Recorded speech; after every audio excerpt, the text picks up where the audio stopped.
بسم اللہ الرحمن الرحیم۔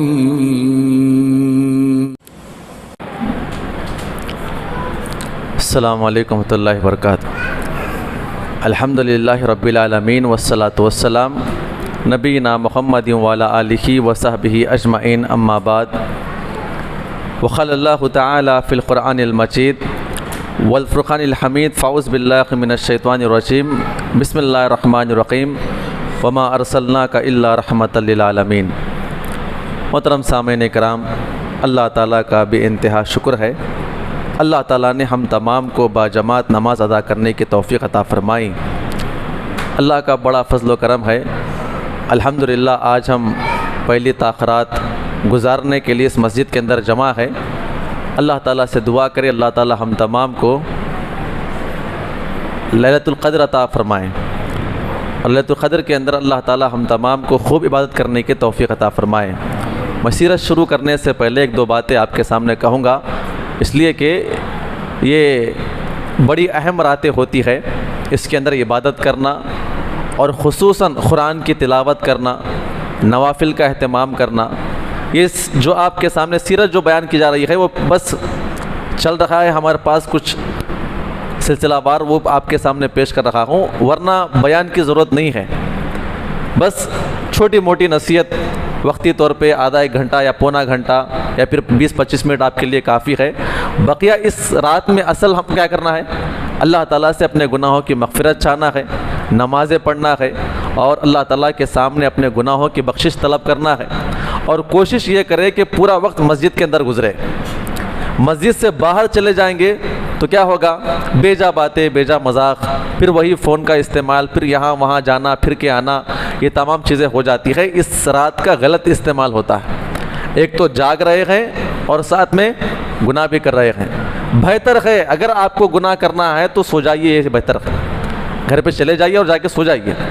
بہتر ہے اگر آپ نہ جاگتے ہیں، جاگتے ہوئے بھی اس رات میں باضابطہ غلط کام ہونا اور آپس میں یہ چیزیں ہو جانا، یہ بہت بری بات ہے۔ فرشتے آ رہے ہیں، لیلۃ القدر ہوگا تو نام نوٹ کریں گے کون کون کیا کر رہا تھا، عبادت کر رہے تھے، تو یہاں پہ دیکھا جائے گا کہ کچھ اللہ کی بندیاں کچھ عبادت کر رہے تھے، یہاں پہ کچھ لوگ بیٹھے ہوئے عبادت کر رہے ہیں، اور بقیہ پورے باہر یہاں وہاں پر گھوم رہے ہیں۔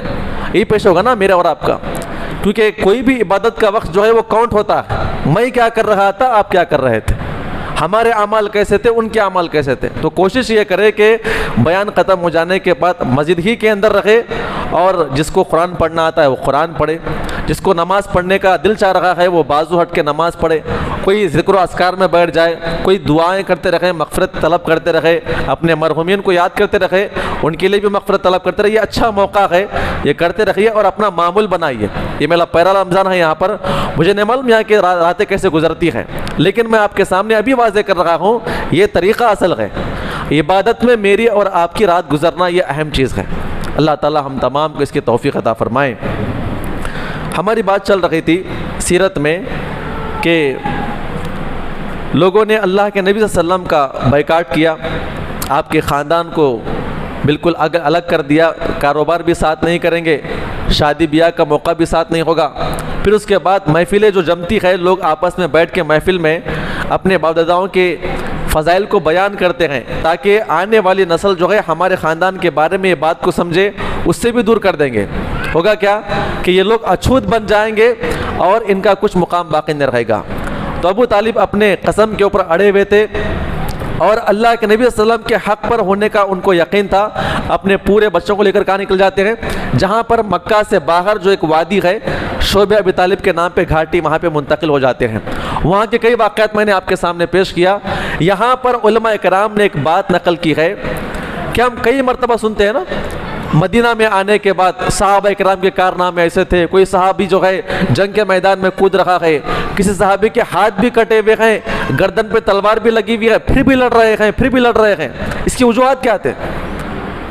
ایسا ایمان ان کے اندر کیسے آ گیا تھا؟ تو علماء کرام لکھتے ہیں کہ یہ بائیکاٹ کا جو تین سال کا جو زمانہ تھا، یہ سب سے بڑا ان کے لیے تربیتی کورس تھا۔ یہاں پر مر کے جی رہے تھے۔ کیسا کر رہے تھے؟ مر کے جی رہے تھے، کھانے کے لیے کچھ نہیں تھا، پھر بھی جی رہے تھے۔ چبانے کے لیے کچھ نہیں تھا، کانٹے چبا چبا کے اپنے ہونٹوں کو اور اپنے باضابطہ اپنے جبڑوں کو پھاڑ رہے تھے اور خون نکل رہا تھا۔ یہاں مرنا چاہے تو موت نہیں آ رہی تھی، لیکن موت سے زیادہ سختی ان کو محسوس ہو رہی تھی، اور اللہ رب العزت ان کو کیا کر رہا تھا؟ ٹریننگ دے رہا تھا کہ آنے والے زمانے کے اندر اسلام کے لیے قربانی آپ کو کیسے دینا ہے۔ آنے والے زمانے میں قربانی کیسی ہوگی؟ جب جہاد کا میدان ہوگا تو کیا ہوگا؟ آپ کو نکلنا ہوگا، وہاں پر ماں باپ کو بھی چھوڑنا ہوگا، گرم بستروں کو چھوڑنا ہوگا، بیوی بچوں کو چھوڑنا ہوگا، اور ایک ہی جھٹکے میں تلوار لگنے کے بعد انسان کتنے دن جیے گا، ہے نا؟ چند ہی وقت میں ختم ہو جائے گا۔ تو علماء اکرام نے نقل کیا ہے کہ بائیکاٹ کا جو زمانہ تھا، صحابہ اکرام نے اس بائیکاٹ کے زمانے کے اندر اسلام کی اہمیت کو سمجھ لیا، اور اس کے بعد جب بھی موقع ان کے پاس اسلام کے لیے کچھ قربانی دینے کا موقع آیا تو ان کے لیے بڑی آسان تھی۔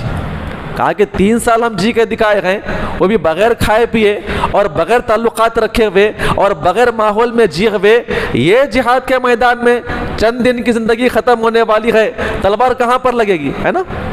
کیونکہ ان کے زمانے کے اندر داغنا، اگر انسان کا ہاتھ پھٹا ہوا ہے تو اس کو داغ کے یہ کر لینا عام سی بات ہے نا۔ آج ہمارے پاس کیسا ہے؟ انجیکشن لینا عام سی بات ہے نا۔ ہمارے پاس ہمارا ذہن بن چکا ہے کہ ہمارے رگ کے اندر کیا کیا جائے گا؟ اتنی سوئی داخل کی جائے گی۔ ان کے زمانے میں کیسا تھا؟ تلوار لگے گی، پھٹے گا تو کیا ہوگا؟ گرم شیخ لوا کیا کریں گے؟ تلوار وغیرہ گرم کریں گے، لا کے چپکا دیں گے، بس اتنا ہی گرم ہوا۔ تو ان کے اندر درد نام کی چیز باقی نہیں تھی۔ اور سب سے بڑا درد کیا تھا ان کے لیے؟ بائیکاٹ کا زمانہ تھا، رشتے ناتے توڑ دیے گئے، سب ختم کر دیا گیا، جس کی بنا پہ یہ ایسے طریقے سے پل کر بڑا ہو گئے تھے اور یہ جوان ہو گئے تھے اپنی زندگی کے اندر۔ کہا کہ جہاد کے میدان میں آنے والی تکلیف کوئی تکلیف ہمارے لیے محسوس نہیں ہوگی۔ تو یہ تربیتی اصل کورس تھا، اللہ رب العزت جو ہے آنے والے زمانے کے لیے صحابہ اکرام کو تیار کر رہا تھا۔ یہ باضابطہ بائیکاٹ نامہ ختم کر دیا گیا، چند لوگ آگے بڑھے جن کے اندر ابو البختری، متیم بن عدی، زہیر، اس طرح کے لوگ آگے بڑھے، اعلان کر دیا کہ ہم اس بائیکاٹ کے نامے کو ہم نہیں پہچانتے، اور سب کے سامنے پھاڑ دیا گیا کہ آج سے ہم اس کے خلاف ہیں، لہٰذا جتنے بھی اللہ کے نبی کے خاندان والے ہیں پورے کے پورے کہاں پر آ جائے؟ ہمارے مکہ کے اندر آ جائے، اور باضابطہ یہ لوگ جا کر ان کو لے کر بھی آتے ہیں، اور سب معاملہ ختم کر دیا گیا۔ اب یہاں پر آپ کو سوچنا ہے اب تک کیا بات چل رہی تھی؟ اسلام غالب ہو رہا تھا، لوگ گھٹنے ٹیک رہے تھے، اور پورے کے پورے جو کفار مکہ تھے وہ خود پریشان تھے کہ اسلام کیسے بڑھ رہا ہے۔ یہ ان کا یہ آخری حربہ تھا۔ کون سا حربہ تھا؟ یہ آخری حربہ تھا کہ اتنا کرنے کے بعد، بائیکاٹ کرنے کے بعد، کم از کم لوگ کیا کریں گے؟ اللہ کے نبی کو چھوڑ دیں گے لڑائی کیے بغیر۔ لڑائی ہوگی تو کیا ہوگا؟ بڑے بڑے صحابہ ان کے خلاف ہے تو ہم کو خطر کرنے کے لیے آئیں گے۔ تو یہ چیزیں ان کے ذہن میں چل رہی تھی۔ اللہ رب العزت نے صحابہ اکرام کو ایسی قوت اور طاقت عطا فرمائی، انہوں نے صبر بھی کر لیا، جس کے بنا پر یہ ان کی بڑی چال جو ہے وہ ناکام ہو گئی۔ لیکن یہاں آ جانے کے بعد پھر کایا پلٹ جاتی ہے۔ اب یہاں پہ غور کرے، میں جو اصول پیش کر رہا ہوں، عرب کے اصول پھر پیش کر رہا ہوں، اسی بیس پہ آپ کو آنے والے واقعات سمجھنا ہے۔ کون سال چل رہا تھا؟ یہ 9 سال ختم ہو گئے تھے، 10ویں سال میں ہم داخل ہو گئے تھے۔ 10ویں سال کے واقعات کو آپ کو سمجھنے کے لیے 2-3 قاعدے میں آپ کے سامنے پیش کرتا ہوں، اسی بیس پہ وہ تمام کے تمام واقعات پیش ہوئے ہیں، اور آپ سمجھنے کی کوشش کریں کہ یہ عرب کے اعتبار سے یہ قاعدے ہم کو سمجھنا ضروری ہے۔ پہلی بات کیا تھی؟ اس سے پہلے جو میں نے آپ کے سامنے پیش کیا تھا کہ سردار کا حکم، کسی بھی قبیلے کے خاندان کے سردار کا حکم اس کے لیے آخری حکم ہوا کرتا تھا، اور اگر سردار کے حکم نے صدر میں کوئی فیصلہ کر دیا ہے تو اس کا مطلب یہ تھا کہ پورے خاندان والے اس کی بات کے اوپر متفق ہے۔ یہ پہلی بات اپنے ذہن میں رکھیں آپ۔ اسی بیس پہ کیا تھا؟ تمام کے تمام واقعات ہمیں پیش آئے تھے، ابو طالب نے سب کو جلا تھا۔ اور دوسری بات یہاں پر یہ آپ کے سامنے پیش کیا تھا کہ اگر کسی کو مکہ کے اندر داخل ہونا ہے تو کیا کرنا ہوگا؟ کسی سردار کی حمایت حاصل کرنا ہوگا، پناہ حاصل کرنا ہوگا۔ اگر کوئی انون پرسن جو ہے مکہ کے اندر داخل ہو رہا تو کیا ہونا؟ کسی سردار سے اپنے عہد و امان لکھانا ہوگا۔ آج وہ بھی ابھی بھی باقی ہے۔ عرب میں جائیں گے نا آپ، سعودی جائیں گے تو کیا ضروری ہے آپ کے لیے؟ سعودی کے لیے آج ویزا کا مطلب کیا ہے؟ یہ جس کمپنی کے پاس جا رہے ہیں وہ کمپنی آپ کے لیے حلف نامہ تیار کرتی ہے، اور وہ باضابطہ لکھا ہوا ہوتا ہے کہ جو انڈیا سے آنے والا بندہ ہے وہ ہماری ذمہ داری میں آ رہا ہے، تو لہٰذا حکومت سعودی جو ہے اسے کچھ نہ کرے، اور اگر وہ بندہ کچھ کر لے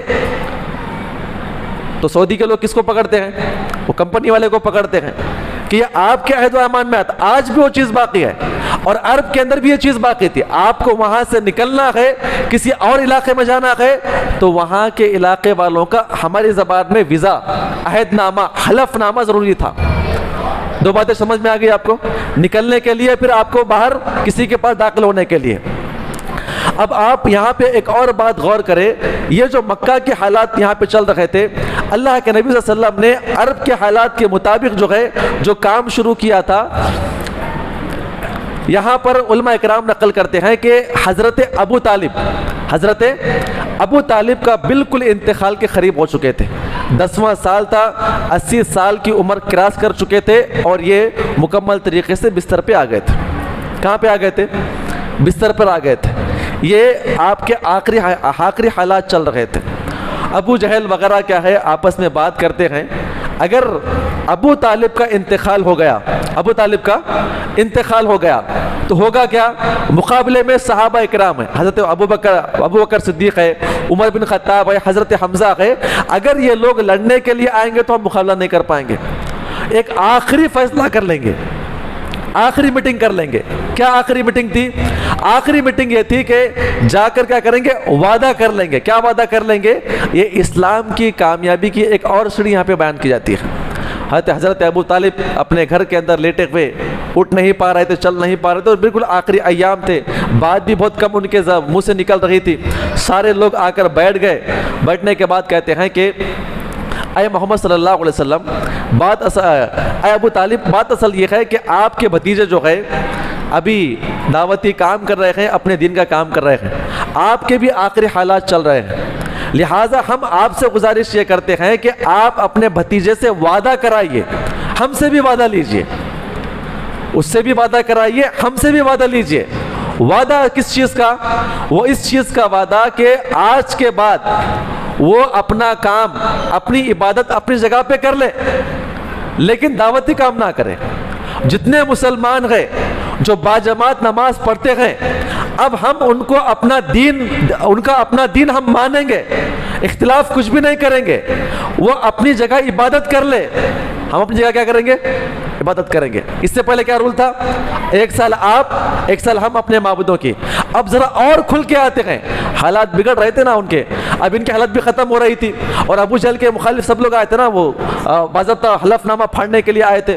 تو کہتے ہیں کہ بس آپ کے مرنے سے پہلے یہ وعدہ یاد دلا دیجئے، یہ وعدہ کرا دیجئے ہم لوگوں کے درمیان کہ اللہ کے نبی آج کے بعد سے توحید کا کام نہیں کریں گے، جتنے مسلمان ہیں ان مسلمانوں کو لے کر الگ عبادت کریں گے، ہم اپنی جگہ عبادت کریں گے، نہ ہم ان کے مخالفت کریں گے نہ وہ ہماری مخالفت کریں گے۔ اتنا کہنے کے بعد جو ہے ابو طالب کہتے ہیں کہ ٹھیک ہے، آپ ہی خود بات کر لیں، جا کے محمد صلی اللہ علیہ وسلم کو بلا کے لائیں۔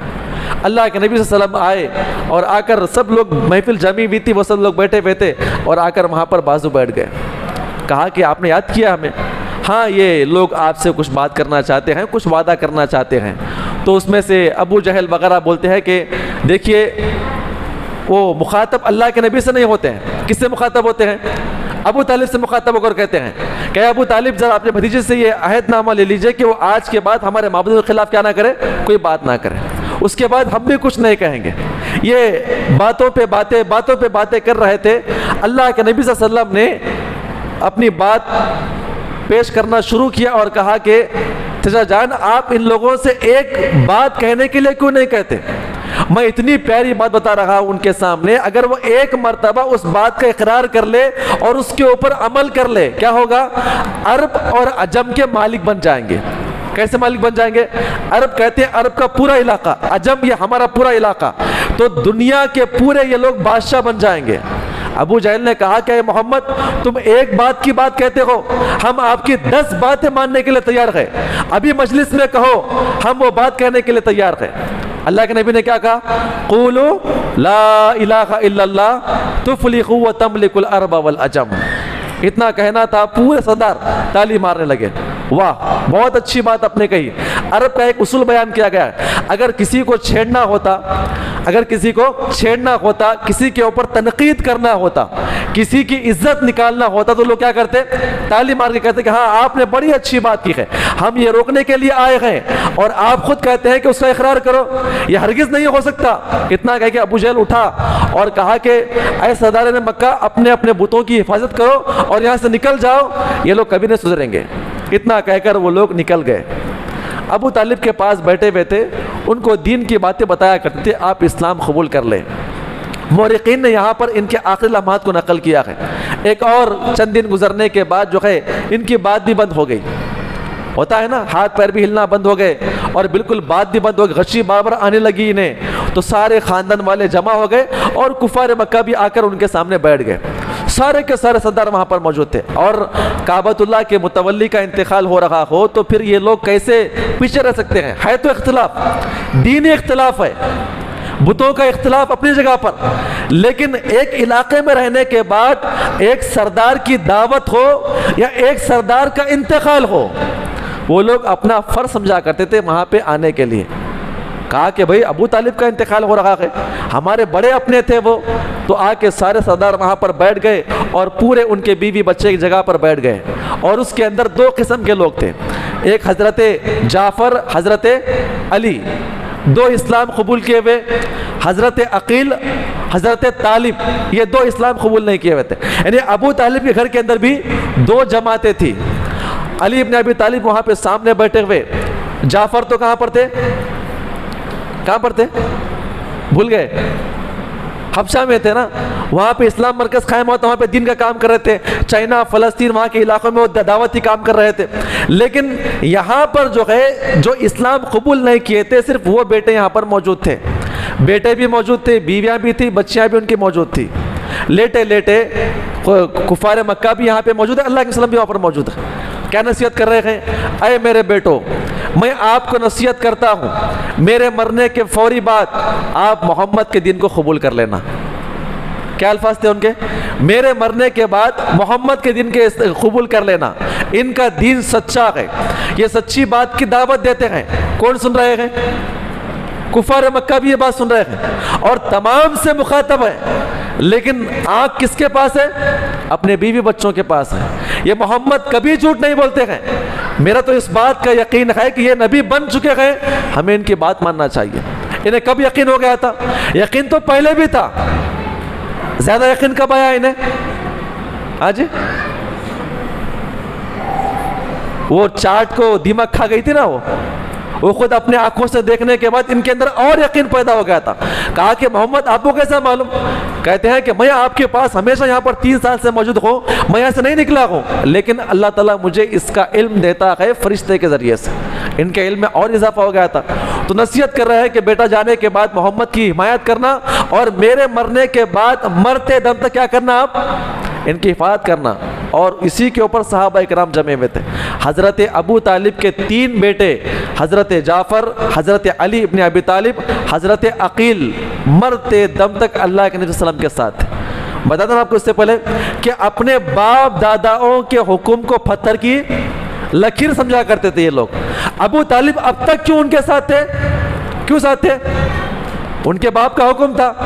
عبد المطلب نے کہا تھا کہ بیٹا میرے مرنے کے بعد تو آخری سانس تک محمد کی حفاظت کرنا، حالانکہ پورے سردار وہاں پہ بیٹھے ہوئے ہیں، لیکن نصیحت کرتے ہیں کہ اے میرے بچوں آپ کیا کرنا؟ ان کی بات کو قبول کرنا۔ اتنا اللہ کے نبی سن رہے تھے، آپ کی آواز میں حلق اٹک رہی تھی، ہے نا، آخری حالات میں بات نہیں کر پاتے، ہانپ رہے تھے، اندر سے آوازیں آ رہی تھی۔ اللہ کے نبی صلی اللہ علیہ وسلم وہاں سے اٹھ کر آئے اور آ کر سیدھا بستر کے پاس آپ کے بالکل قریب ہو کر بیٹھ گئے۔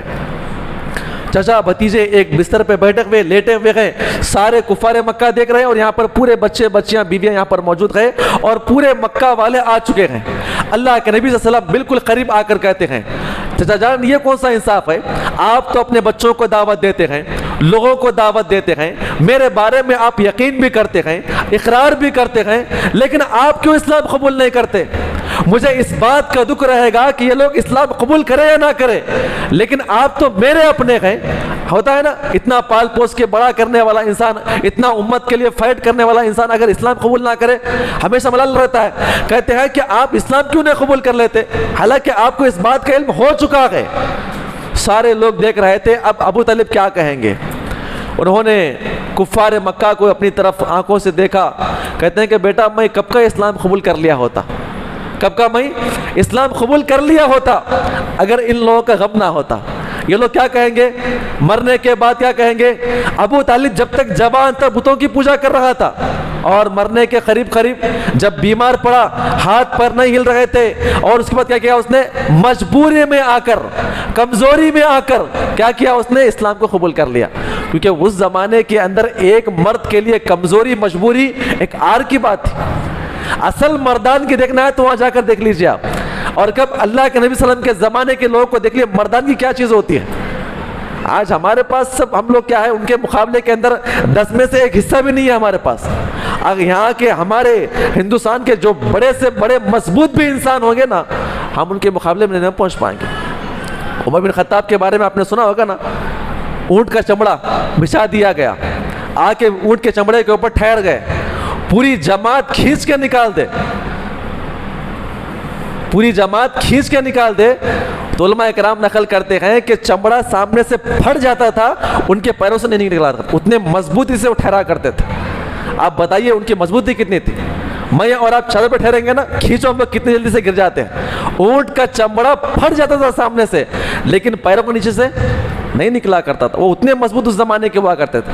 کہتے ہیں کہ میرے مرنے کے بعد یہ لوگ خود بات کریں گے, اپنے دین سے پھر گیا, مجبوری میں پھر گیا, کمزور ہونے کے بعد یہ پھر گیا ہے. اس کے بعد کہتے ہیں کہ چچا جان آپ ان کی ملامت کا ڈر نہ کریں, مرنے کے بعد کون کس کو یاد کرے گا, آپ کو کیا معلوم ہوگا کہ مرنے کے بعد آپ کے خلاف کیا کہتے ہیں. لیکن دنیا دار کا یہی معاملہ ہے. کیا معاملہ ہے, یہی معاملہ ہے. دنیا دار ہمیشہ چاہتا ہے کہ وہ اپنے آپ کو مار دے گا, پھر بھی کیا سمجھے گا, میرے چچا دنیا کے اندر باقی رکھے. اسے کہتے ہیں ریاکاری. کہتے ہیں کہ چچا جان میرے آپ کانوں میں کہیے, ایک مرتبہ کانوں میں, ان کے پاس نہ کہیے, آواز سے نہ کہیے, بس ایک مرتبہ آپ میرے کانوں میں کہیے, ایک مرتبہ آپ اپنے زبان سے لا الہ الا اللہ محمد رسول اللہ آپ لفظ یہ کہہ دے, میں انشاءاللہ اللہ کی بارگاہ میں یہ کلمے کے بلبوتے پر اللہ سے لڑوں گا میں آپ کے مقابلے میں. کہا کہ بیٹا مجھے معاف کر دینا, میں اسلام قبول نہیں کر سکتا. اتنے میں ان کی روح قبض ہو گئی اور یہ روتے ہوئے باہر آ گئے. حضرت علی کو باہر بلایا, کہا کہ والد محترم کا انتقال ہو چکا ہے, ان کو کفنا دفنانے کے بعد میرے سے آپ ملاقات کریں. اور ایک اور روایت میں آتا ہے انہوں نے مرنے سے پہلے کہا کہ میں آپ کے بارے میں دعائیں کرتا رہوں گا. کب تک دعا کروں گا, جب تک کہ اللہ تعالیٰ مجھے آپ کے بارے میں منع نہ کر دے. اللہ رب العزت نے اللہ کے نبی صلی اللہ علیہ وسلم کو خاص طور پہ منع کیا ہے کہ آپ مشرکوں کے بارے میں, جو لوگ شرک کے اندر مر گئے, دوسرے منافقین کے بارے میں آپ مغفرت کی دعا نہیں کر سکتے. اس کے بعد اللہ کے نبی صلی اللہ علیہ وسلم نے ان کے خلاف دعا کرنا آپ نے چھوڑ دیا. یہ معاملہ ختم ہو گیا. یہ سب سے بڑا جھٹکا تھا. اب ان کے قبیلے کے سردار کا انتقال ہو گیا. اب کیا مطلب تھا اس کا, سردار کا انتقال کا مطلب اب پورے مکہ والے آپ کے خلاف ہو چکے ہیں. سردار کون بنے گا, آپ کے خاندان کا, اس کے بعد فیصلہ کیا جائے گا. اور لوگ دیکھ رہے تھے, ابو جہل وغیرہ سوچ رہے تھے کہ یہ لوگ کس کو بنائیں گے سردار اپنا.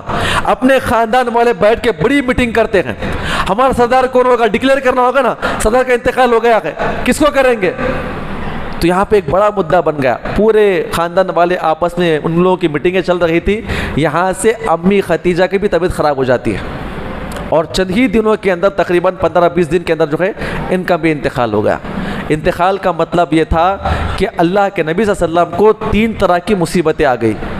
ایک تو قوم کے اعتبار سے مصیبت, اب یہ لوگ کبھی بھی مار سکتے گستاخی. اور جتنے بھی اللہ کے نبی صلی اللہ علیہ وسلم کے گستاخی کے جو کلمات آپ دیکھ لیے نا, جتنے بھی واقعات آئے ہیں اسی سال آئے ہیں. اسی سال اللہ کے نبی صلی اللہ علیہ وسلم کو مارا گیا. میں پورے واقعات بیان کروں گا آپ کے سامنے. نمبر 1, سرداروں کے تعلق سے آپ کو بڑا ڈر ہونے لگا کہ یہ لوگ آپ کے خلاف آپ گستاخی کے اعتبار سے آ جائیں گے. دوسرا, امی ختیجہ کے انتقال کی وجہ سے 2 بڑے نقصانات آپ کے اوپر تھے. ایک, کاروبار کی فکر لگ جائے گی. کیا لگ جائے گی, اب نکلنا ہوا کاروبار کے لیے. دوسرا کتنے بچے تھے؟ 4 بچیاں اور 2 بچے. 2 بچوں کا تو انتقال ہو گیا تھا, اب 4 بچوں کی دیکھ بھال کرنا. اب یہاں سے اصل اللہ کے وسلم کی زندگی کی آزمائش اور شروع ہوتی ہے. اب تک تو بائیکاٹ ختم ہونے کے بعد آئے تھے نا, اب یہاں سے الگ مصیبت شروع ہوتی ہے. ابو طالب کا انتقال, سردار ختم, اب سردار کون بنایا جائے گا, اس کے بعد فیصلہ کیا جائے گا دعوتی کام کریں گے نہ کریں. اب دعوتی کام کرنے کے لیے وقت کیسے نکالیں گے؟ ایک تو 4 بچوں کی دیکھ بھالی, ان کو کھانا پکانا, ان کا انتظام کرنا, اور ان کو کھانا پکانے, انتظام کرنے, ان کی خواہشات کو مکمل کرنے کے لیے کاروبار کرنا ہوگا. اب کاروبار کرنے کے لیے کہاں کاروبار کریں گے؟ اب جائیں گے ملک شام, ملک یمن, فلاں علاقے میں, تو یہاں پہ کام کون کرے گا؟ اگر اللہ کے نبی یہاں سے مین نکل جائیں گے باہر کاروبار کرنے کے لیے, تو یہ جو مٹھی بھر صحابہ کرام ابھی اسلام قبول کرے تھے, یہ لوگ تو چن کے ختم کر دیں گے. بڑے آپ دقت میں آ گئے, ہر چیز سوچ رہے تھے کرنا کیا ہے اب ہر اعتبار سے. اب یہاں سے خاندان والوں نے اعلان کر دیا کہ ہمارا سردار کون ہے؟ ابو لہب. سردار کون ہے؟ ابو لہب. اب ابو لہب کون تھا؟ اللہ کے نبی کا کٹر دشمن تھا, چچا تھا اپنا. جب تک ابو طالب زندہ تھے یہ ان کی کفالت سے نکل گیا تھا, میں نہیں مانوں گا آپ کے حکم کو, میں کفار سے ملاقات کروں گا. اس لیے کیوں ملاقات کیا اس نے؟ اس کی بیوی اور دونوں ملا کر اللہ کے نبی کے خلاف کیا کر رہے تھے؟ پتھرے مار رہے تھے, کیونکہ ان کی سیاسی چال تھی کہ ابو لہب اللہ کے نبی کو مارے گا تو کیا ہوگا, خاندان والے کچھ بھی نہیں کریں گے. لیکن لوگوں نے کس کو اپنا سردار بنا لیا؟ ابو لہب کو بنا لیا. اب تو معاملہ اور ٹیڑھا ہو گیا. اللہ کے وسلم نے جب سنا کہ سردار کون بنائے؟ ابو لہب بنائے, آپ اور غمگین ہو گئے. اب تو خاندان کی اب کیا ہے, حمایت بھی ختم ہو گئی. نبی صلی اللہ علیہ وسلم اسی چیزوں کو لے کر, اسی مدوں کو لے کر اپنے ذہن میں سوچ رہے تھے, شادی کیا جائے یا کیا کیا جائے, کاروبار شروع کریں گے کیسا کریں گے, پھر دعوتی کام کیسا ہوگا, پھر دعوتی کام کریں گے تو یہ مکہ والوں کا مقابلہ کون کرے گا, سردار اپنا نہیں ہے, یہ سوچ رہے تھے. ابو لہب اتنے میں آیا. ایک روایت میں آتا ہے ابو لہب آ کر کہتا ہے, اے محمد صلی اللہ علیہ وسلم, آپ دعوتی کام کھل کر کریں, میں آپ کے ساتھ ہوں. کیا کہا اس نے؟ آپ دعوتی کام کھل کر کریں, میں آپ کے ساتھ ہوں, میں سردار بن چکا ہوں. بھلے آپ میرے دین کے خلاف دعوت دے رہے ہیں, اب تک میں آپ کا مخالف تھا, لیکن آج کے بعد اگر کوئی کیا کرے گا, انگلی آپ کے خلاف اٹھائے گا تو اس کی گردن کاٹ دی جائے گی. کس نے کہا؟ نبی صلی اللہ علیہ وسلم بڑے خوش ہو گئے. کہا کہ یہ تو بولتے نا امید ہی نہیں تھی آدمی آ کر کیا کرے گا, ایسا کہے گا. لیکن یہ آدمی ذرا کچا آدمی تھا. کیا کہتا؟ فراست کم تھی اس کے اندر. آپ غور کریں, جس آدمی کے اندر جس کو بڑا بنا دیا گیا, سردار بنا دیا گیا, امیر بنا دیا گیا, کسی کو کچھ عہدہ متعین کر دیا گیا, اگر اس کے اندر حکمت نہ ہو تو وہ آدمی پورے کام کو لے کر ڈوب جاتا ہے.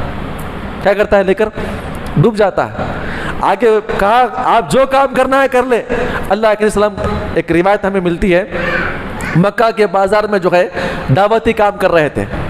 اس کا ایک کافر کا نام تھا ابن الغیطلہ. کیا نام تھا؟ ابن الغیطلہ. یہ آدمی کیا ہے, اللہ کے وسلم کے ساتھ گالی گلوچ کر رہا تھا, چھیڑخانی کر رہا تھا. لوگوں نے جا کے شکایت کر دیا کہ دیکھو آپ کے جو محمد ہے نا, وہ آدمی کیا کر رہا ہے, ان کے خلاف کر رہا ہے, گالی گلوچ کر رہا ہے. ابو لہب کو آیا غصہ, غصے کے مارے اپنے گھر سے نکلا کہ محمد تو گالی گلوچ کرتا ہے, جا کے فل اس کو لیا, مارنا شروع کیا. ہمارے بچوں کو ایسا کرتا, اس طرح کی اس نے کیا, ان کا بدلہ لینا شروع کیا. جب وہ بدلہ لے رہا تھا, گالی گلوچ کر رہا تھا, اللہ کے نبی صلی اللہ علیہ وسلم کے ساتھ مدد کر رہا تھا, تو ابو جہل, ابو سفیان وغیرہ وہاں پر آ گئے. آنے کے بعد کہتے ہیں کہ بھائی ابو لہب کیا بات ہے, آج کیسے تم ان کے خلاف چلے گئے؟ اب تک تو آپ ہماری ٹیم میں تھے, آپ محمد سے لے رہے ہیں, کیا آپ نے اس کا دین قبول کیا ہے؟ تو کہتے ہیں کہ نہیں, میں نے محمد کا دین قبول نہیں کیا ہے. کس کی بات مار رہا تھا یہ؟ صرف ابو طالب نے ڈائلاگ مار رہا تھا, میں محمد صلی اللہ علیہ وسلم کے دین کو قبول نہیں کیا ہے, لیکن چچا ہوں میں اس کا, خاندان کا بڑا ہوں, میں اس کی حمایت کروں گا. ابو جہل سمجھ گیا یہ کچا آدمی ہے, اب اس کو پلٹانا ہے. اس نے کیا کیا, ٹھیک ہے اچھی بات ہے, آپ مدد کرتے رہیے, اچھی بات ہے, اپنا کام کیجئے. اب ابو جہل یہاں پر آ کے پلاننگ بناتا ہے, اور اتنا خطرناک آدمی تھا, اتنا فتنہ خور آدمی تھا یہ. ایک مرتبہ ابو لہب کو اپنے قریب بلا کر پوچھتا ہے کہ آپ تو محمد کی بڑی حمایت کر رہے ہیں, آپ بڑا ساتھ دے رہے ہیں, وہ حالانکہ ہمارے معبودوں کے خلاف بات کرتا ہے پھر بھی آپ اس کے پیچھے لگے ہوئے ہیں. ذرا آپ کو معلوم ہے ایک سوال آپ اپنے محمد سے جا کے کر لیں. کیا سوال کرنا ہے؟ بس اتنا سوال کر لے کہ ہمارے والد محترم یعنی عبد المطلب آپ کے باپ اللہ کے نبی کے چچا دادا آپ کے دادا اور آپ کے والد صاحب ان کے بارے میں آپ سوال کرو کہ وہ کہاں پہ ہے. ابو لہب بہت بڑا آدمی تھا. ابو جہل بہت خطرناک آدمی تھا. اب ابو لہب کچے قسم کا آدمی ہے نا, آ کر پوچھتا ہے کہ اے محمد صلی اللہ علیہ وسلم آپ سے ایک سوال ہے. ہمارے لوگ سوال کرتے ہیں آپ سے ہمارے باپ عبد المطلب کہاں پر گئے؟ اللہ کے نبی صلی اللہ علیہ وسلم نے بڑے حکمت سے جواب دیا. کیا جواب دیا؟ اللہ کے ہمارے جو دادا ہے آپ کے والد محترم وہ اپنی قوم کے ساتھ کہاں پر ہے؟ اپنی قوم کے ساتھ. اللہ کے نبی کو معلوم تھا اگر ڈائریکٹ جواب دوں گا تو کیا ہوگا, یہ مکر جائے گا. اور جو چالیں چل رہے تھے پیچھے کے لوگ اللہ کے نبی صلی اللہ علیہ وسلم کو اس کا علم تھا. اور جس علاقے میں آپ رہتے ہیں وہاں کے لوگوں کے تعلق سے جب تک آپ جان نہیں سکتے کام نہیں کر پائیں گے. اور کوئی بھی فیصلہ لینے سے پہلے آپ سوچیں کہ کون آدمی آ کر کس کے بارے میں کیسے سوال کر رہا ہے اور جواب کیسے دینا ہے. جب تک کہ آپ کے اندر یہ حکمت نہ ہوگی تو آپ کام کر ہی نہیں سکتے. نبی صلی اللہ علیہ وسلم سمجھ گئے کہ ابو جہل نے سکا کر اس کو بھیجا. آپ نے کیا جواب دیا؟ عبد المطلب ہمارے دادا آپ کے والد صاحب کہاں پر ہے؟ اپنی قوم کے ساتھ ہے. ابو جہل کو سمجھ میں نہیں آیا. جا کر ابو جہل سے بات کیا تو ابو جہل سے کہتے ہیں کہ محمد تو کہتے ہیں کہ اپنے قوم کے ساتھ ہے. ارے دیوانے تیرے کو کیا معلوم ہے؟ وہ محمد کہتے ہیں کہ قوم کہاں پہ جائے گی؟ جہنم میں جائے گی. تیرا باپ بھی جہنم میں جائے گا. کیا عبد المطلب جہنم میں جائے گا؟ چڑھا رہا ہے اسے. اتنا نیک آدمی, زمزم کو کھودنے والا, فلاں کرنے والا, حج کے ایام میں فلاں کرنے والا, کیا وہ بھی جہنم میں جائے گا؟ یہ کیسی بدتمیزی تیری ہے؟ تو کیسے برداشت کر رہا ہے اس چیز کو لے کر؟ پھر آ کر پھر سوال کرتا ہے. اچھا محمد آپ نے کہا کہ قوم کے ساتھ ہوں گے, یہ قوم کے ساتھ کا اس کا مطلب کیا ہے؟ ذرا واضح کر دیجئے. اللہ کے نبی صلی اللہ علیہ وسلم نے ان کے سامنے واضح کر دیا. اب جب بات آئی گئی تو واضح کر دیں گے. اللہ کے وسلم نے کہا کہ جو ابو طالب کے دین کے اوپر رہے گا وہ تمام کے تمام جہنم میں جائیں گے. اب اسے آیا غصہ, کہا کہ آج کے بعد سے میں تیری حمایت نہیں کروں گا, تو میرے خاندان سے نکل چکا ہے, یہ میرا آخری فیصلہ ہے. اور ابو جہل بھی چاہ رہا تھا کہ ابو طالب کیا کرے, ابو لہب کیا کرے, سب کے سامنے اپنے بھتیجے کو نکال دے, جس کی بنا پہ جب اللہ کے نبی اکیلے ہو جائیں گے تو کیا کریں گے, ہم اللہ کے وسلم کی گستاخی کریں گے اور ماریں گے.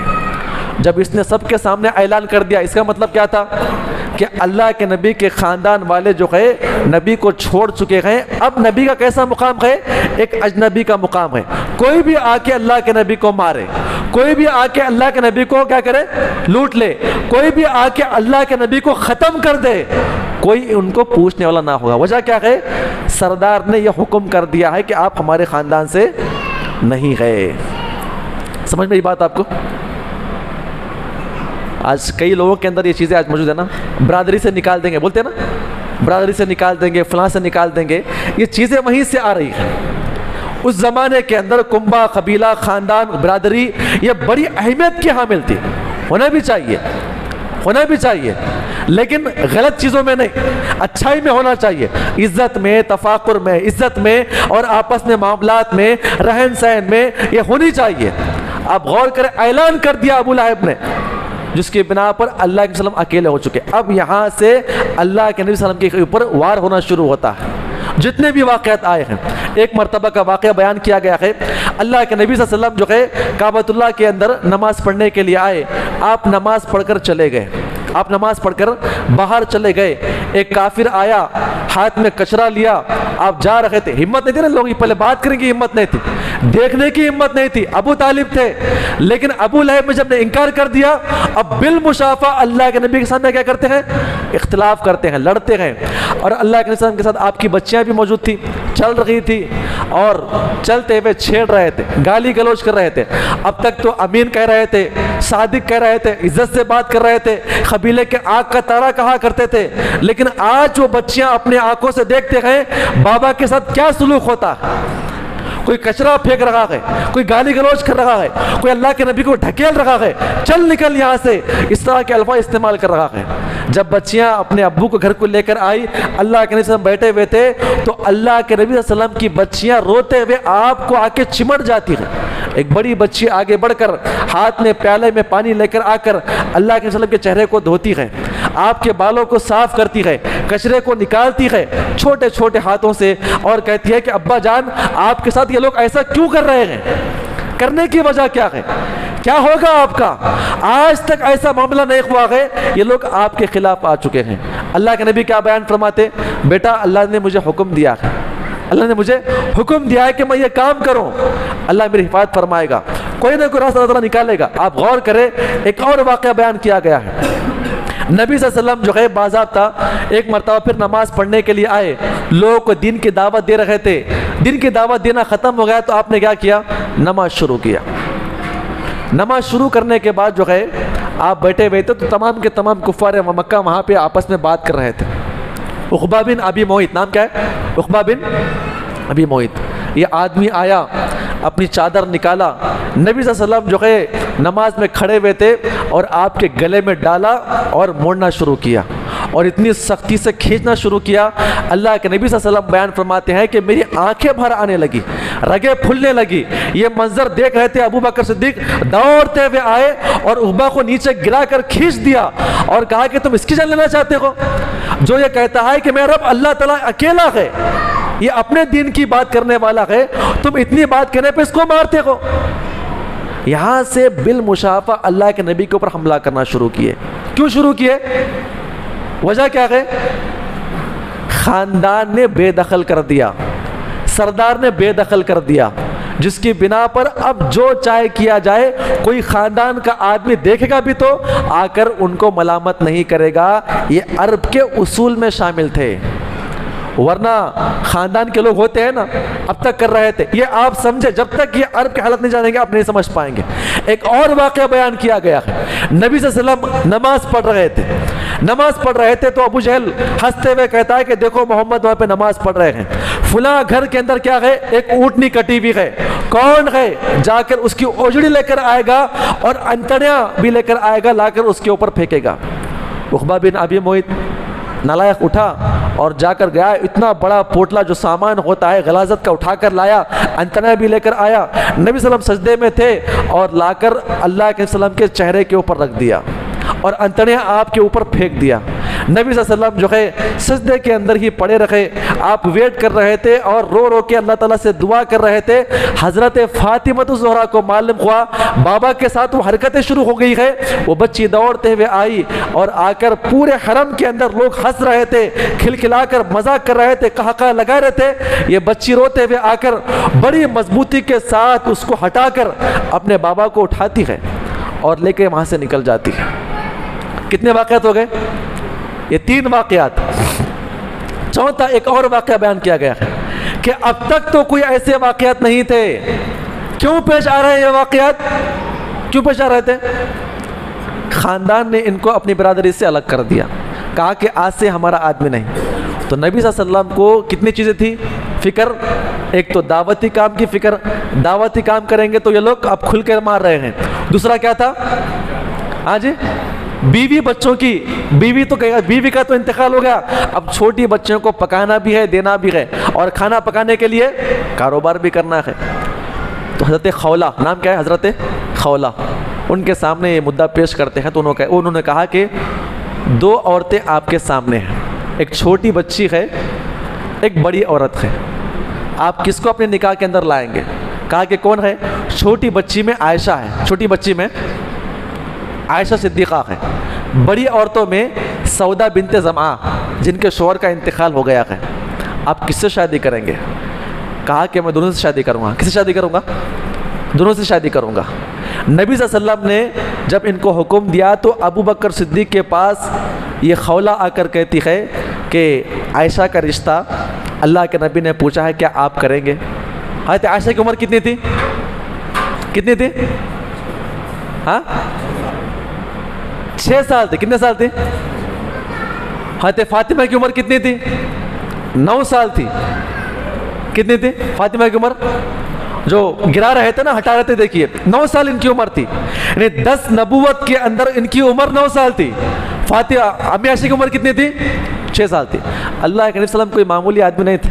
سوچ رہے تھے کہ اگر اس بچی سے نکاح کر لوں گا, آگے چل کے بالغ ہو جائیں گی تو عورتوں میں کام کرنے کی ضرورت پڑے گی تو یہ بچی کرے گی. اب بڑے ذہین و فطین تھے, اللہ تعالیٰ کے حکم سے یہ سب کام کر رہے تھے. حضرت ابوبکر صدیق اپنے وعدے کے پکے تھے, لیکن حضرت امی عائشہ کا نکاح کس سے طے ہو گیا تھا؟ مطعم بن عدی کے بیٹے سے طے ہو گیا تھا. کہا کہ اللہ کے نبی نے بھیجا رشتہ, ٹھہرو میں ابھی آتا ہوں. یہ نہیں کہا کہ رشتہ طے ہو گیا عائشہ کا. دوڑتے ہوئے مطعم بن عدی کے پاس گئے, جا کر کہتے ہیں کہ اے مطعم بن عدی, آپ نے اپنے بچے کا نکاح ہماری بچی سے کرنے کا آپ نے وعدہ کیا تھا, آپ کی کیا رائے ہے؟ کیا آپ کریں گے نہیں کریں گے؟ ان کی بیوی کہتی ہے, مطعم بن عدی کی بیوی کہتی ہے, نہیں میں اپنے بچے کا نکاح میں آپ کی بچی سے نہیں کروں گی, ورنہ آپ کی بچی کیا کرے گی, ہمارے بچے کیا کرے گی, اپنے دین میں داخل کر لے گی, میں نہیں کروں گی. مطعم سے کہتے آپ کی رائے کیا ہے؟ کہا کہ میرا بھی یہی فیصلہ ہے, ہم آپ کی بچی کا نکاح نہیں کریں گے. ابوبکر صدیق وہاں سے خوش ہو کر دوڑتے ہوئے آتے ہیں. کیا ہو رہا ہے؟ بچی کا رشتہ ٹوٹ رہا ہے. باپ خوش ہو کے دوڑتا ہوا آ رہا ہے, اور بچی کیا بن رہی ہے؟ اب تمام امہات المومنین کی کیا بن رہی ہے؟ مائیں بن رہی, ماں بننے والی ہے. تو خیر آ کر رشتہ فکس کر دیا گیا, آپ کی شادی کر دی گئی. پھر اس کے بعد سودا بنت زمعہ کے پاس یہ عورت گئی, جا کر انہوں نے نکاح کا پیغام بھیجا, وہ بھی راضی ہو گئے. شادی وہیں پر کی گئی اور لا کر اپنے گھر میں انہوں نے کیا کیا؟ بسانا شروع کیا. اور 4 بچیوں کی ذمہ داری ان کے ہاتھ میں سونپ دی گئی اور کہا گیا کہ آپ ان کی دیکھ بھال کریں اور مجھے صرف اب دعوتی کام کرنے کے لیے دیجیے. ایک اور چھوٹا واقعہ بیان کیا گیا. اللہ سے دعا کرے اللہ تعالیٰ ہم تمام کو ان واقعات کو سمجھ کر عمل کرنے کی توفیق عطا فرمائیں. یہ نبی تھے نا, یہ صلی اللہ علیہ وسلم, کتنی ان کے اندر شوق تھا, جدت ان کے اندر تھی. ایک عجیب و غریب واقعہ نقل کیا گیا. ایک مرتبہ اللہ کے نبی صلی اللہ علیہ وسلم مکہ کے بازار میں آئے, دیکھا کہ سارے سردار اپنے اپنے کاروبار کے اندر بیزی گئے اور بازار لگ چکا ہے. نبی صلی اللہ علیہ وسلم ان کے پاس آئے, دیکھا تو کوئی چلا رہا ہے, کوئی چیخ رہا ہے, کوئی شاعری پڑھ رہا ہے, کوئی پوچھ رہا ہے, کوئی دے رہا ہے. پتہ نا بازار کا ماحول کیسا ہوتا ہے. نبی صلی اللہ علیہ وسلم اس بازار کے ماحول میں آئے, سب لوگوں کو اپنی آنکھوں سے دیکھا. دیکھنے کے بعد بلند آواز سے کہا, قولوا لا الہ الا اللہ وتفلحوا وتملکوا الارض والعجم. مورخین اس واقعے کو نقل کرتے ہیں اور اللہ تعالیٰ سے دعا کریں اللہ تعالیٰ ہم تمام کو یہ واقعہ سمجھنے کی توفیق عطا فرمائیں. کتنا دردناک یہ واقعہ ہے, آپ غور کریں. جب اللہ کے نبی نے یہ الفاظ بیان فرمائے کہ ایک اللہ کا کلمہ پڑھو, اپنے معبودوں کا انکار کرو, اور سارے مکہ والوں کو یہ علم تھا, اللہ کے نبی کیا گئے؟ اپنی برادری سے نکل چکے گئے. اللہ کے نبی اتنا کہنا تھا, سارے مکہ کے بازار والے کیا کیے؟ اپنے اپنے کاروبار کو چھوڑ دیا. جس کے ہاتھ میں جو ملا اس نے لکڑی لیا, کسی نے جوتا لیا, کسی نے پتھر لیا. اللہ کے نبی صلی اللہ علیہ وسلم کو مارنا شروع کیا, اور اتنا مارا آپ پورے خون سے لہو لہان ہو گئے, اور مکہ کے چوراہے پر وہیں پر آپ بے ہوش ہو کر نیچے گر پڑے. اب غور کریں میرے بھائیوں, ایک زمانہ وہ تھا لوگ عزت کر رہے تھے, ایک زمانہ وہ تھا بات کرنے سے پہلے سوچ رہے تھے. آج برادری سے کیا نکال دیے گئے؟ ایک نبی کو مارا گیا, آپ کے سر سے خون, آپ کے ہاتھ پیر سے خون, آپ کے چہرے سے خون, آپ کے بالوں سے خون, اور اتنا مارا کہ اللہ کے نبی اتنے مضبوط ہونے کے باوجود بے ہوش ہو کے مکہ کے چوراہے پہ گر پڑے. ایک آدمی یہ منظر دیکھ رہا تھا, اور یہ منظر دیکھتا ہوا وہاں سے نکل گیا. جب اللہ کے نبی صلی اللہ علیہ وسلم کے گھر کے پاس سے گزرا تو کیا دیکھتے ہیں کہ فاطمہ الزہرا بچوں کے ساتھ کھیل رہی تھی, اپنے کھلونوں کے لے کر کھیل رہی تھی. وہ آدمی وہاں سے گزرتا ہوا کہتا ہے, اے فاطمہ تو یہاں پہ کھیل رہی ہے, کہ تجھے اس بات کا علم نہیں؟ آج لوگوں نے تیرے باپ کو اتنا مارا کہ بیچارہ وہ ماروں کو برداشت نہ کر کے مکہ کے چوراہے پہ وہ بے ہوش ہو کے گر پڑا. اتنا سننا تھا. وہ 8-9 سال کی بچی, کہا میرے بابا کو مارا گیا ہے, اپنے کھلونوں کو پھینکا, ننگے پیر وہاں سے دوڑتے ہوئے مکہ کے بازار میں اپنے باپ کو پوچھتے ہوئے آتی ہیں. کبھی یہاں پر پوچھا, کبھی وہاں پر پوچھا, میرے ابو محمد کہاں گئے, بابا جان کہاں پر گئے؟ سنا ہے کہ لوگوں نے ان کو مارا ہے, بے ہوش کہیں گر پڑے گئے. کبھی یہاں پر, کبھی وہاں پر, کبھی اس دکان کے پاس, کبھی اس دکان کے پاس, لوگوں سے پوچھتی ہے میرے باپ کو آپ نے دیکھا ہے؟ آپ غور کریں, ایک آدمی کہتا ہے دیکھ تیرا باپ وہاں پر گر پڑا ہے.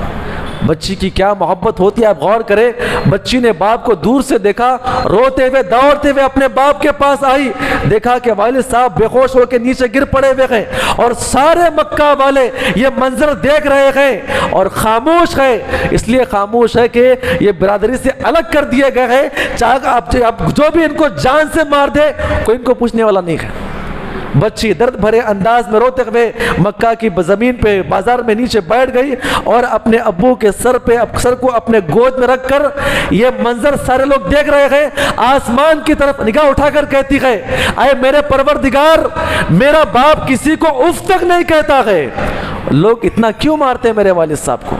میں نے وہ منظر بھی دیکھا ہے، میرا باپ سجدے کے اندر تھا، لوگ اٹھ کی اونچی ڈال دیا کرتے تھے. میرے باپ کو میں نے اس وقت بھی دیکھا، میرا باپ نماز پڑھ رہا تھا، ڈال کے گھسیٹ دیا گیا، میرے باپ کی آنکھ باہر نکل گئے تھے. اے اللہ، میرے باپ کو اتنا کیوں مارتے؟ بچی روتے ہوئے گڑ گڑاتے ہوئے اپنے ابا کے چہرے سے خون کو پوچھتے ہوئے اپنے باپ کو اٹھاتی ہے، ابا جان اٹھیے، آپ کب تک سوئے رہیں گے؟ عجیب و غریب محبت ہوتی ہے بچیوں کی. علماء کرام نقل کرتے جتنی بچیاں محبت باپ سے کرتی ہے کائنات میں کوئی کسی سے نہیں کر سکتا. بچیاں بڑی نعمت رحمت ہوتی ہے، اور جس کے گھر کے اندر بچی پیدا ہوتی ہے اللہ تعالیٰ کی نعمت اور رحمت اس کے پاس چل کر آتی ہے. یہ بچی اٹھاتی ہے اپنے باپ کو، بابا اٹھیے، اور یہ بچیاں بچوں کا بڑا بڑا کام کر دیتی ہیں. بچے شادی ہونے کے بعد الگ ہو جاتے ہیں، بچیاں شادی ہو جانے کے بعد بھی باپ کے بارے میں خیال کرتی ہیں، ماں کے بارے میں خیال کرتی ہے، باپ کے بارے میں ہر وقت پوچھتی ہے. باپ کے بارے میں اختلاف ہو جائے تو بچیاں آ کر اپنے بھائیوں سے لڑا کرتی ہے. یہ اللہ تعالیٰ کی بڑی نعمتیں ہوا کرتی ہیں.